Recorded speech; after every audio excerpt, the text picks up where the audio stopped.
Le monde vacille.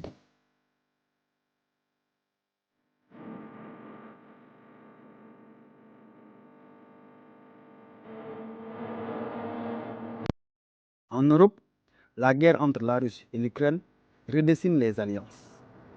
En Asie, les tensions montent entre les États-Unis et la Chine. Au Moyen-Orient, l'escalade entre Israël, les États-Unis et l'Iran fait planer le spectre d'un embrasement régional. Ce n'est plus une crise isolée, c'est une confrontation globale fragmentée. Et dans ce choc des puissances, une question cruciale se pose. L'Afrique peut-elle survivre à une guerre mondiale prolongée? C'est qu'il y a quelque chose qui vient sur l'Afrique de l'Ouest, que j'ai appelé l'hiver noir. L'hiver noir. Bonjour et bienvenue dans cette nouvelle chronique géopolitique. Avant de commencer, merci de vous abonner et d'activer la cloche de notification si vous êtes nouveau. Et de nous laisser un petit like, ça nous fait énormément de plaisir et ça ne vous coûte absolument rien. L'Afrique importe 85% de son blé, selon les chiffres de la Banque africaine de développement. Les importations alimentaires africaines sont estimées de 45 à 50 milliards de dollars par an, selon la FAO. Le prix mondial de blé a connu plus de 60% de hausse en 2022, selon la Banque mondiale. Quant à celui de l'engrais, plus de 80% après le début de la guerre en Ukraine, selon l'International Fertilizer Association.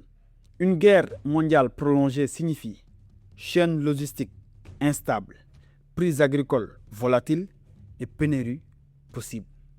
Or, selon la FAO, plus de 280 millions d'habitants souffrent déjà d'insécurité alimentaire.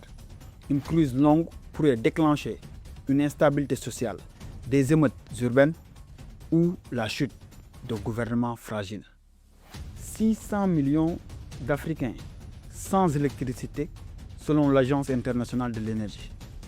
20% du pétrole mondial transite par le détroit d'Ormuz. Le baril au-dessus de 120 $ représente un risque d'inflation mondiale.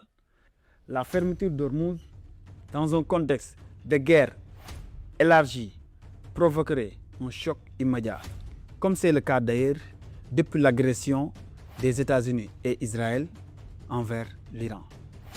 Les pays importateurs africains seraient frappés de plein fouet. Dette et choc financier. Plus de 20 pays africains courent un risque élevé de surendettement d'après le FMI.